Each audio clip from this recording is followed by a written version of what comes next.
ये है मैथिली शरण गुप्त पर एक संक्षिप्त जानकारी। देखिए, अगर आप ये जानना चाहते हैं कि वो कौन से कवि थे जिन्होंने अपनी कलम को ही आज़ादी की लड़ाई का हथियार बना दिया और साहित्य को आम आदमी की आवाज़ दी, तो आपको गुप्त जी के बारे में जानना ही होगा। तो आखिर ऐसा क्या था जिसने उन्हें इतना खास बना दिया?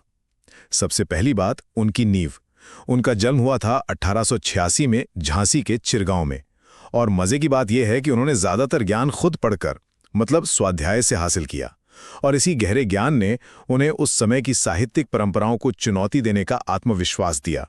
दूसरा, और शायद उनका सबसे क्रांतिकारी काम, उन्होंने हिंदी कविता को आम लोगों की भाषा से जोड़ दिया।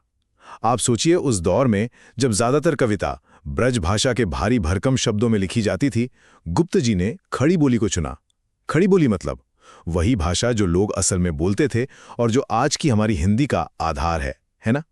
और आखिर में इसी आम भाषा का इस्तेमाल करके उन्होंने राष्ट्र प्रेम और सामाजिक सुधार जैसे विचार फैलाए। उनकी कविताएं, आप समझिए, सिर्फ कविताएं नहीं थी, वो तो स्वतंत्रता आंदोलन के लिए एक मशाल जैसी बन गई, जिसने लाखों लोगों में देशभक्ति की भावना जगाई। तो संक्षेप में कहें तो मैथिली शरण गुप्त ने सिर्फ हिंदी कविता की भाषा ही नहीं बदली, बल्कि उस भाषा को राष्ट्र की चेतना जगाने का एक शक्तिशाली औजार बना दिया।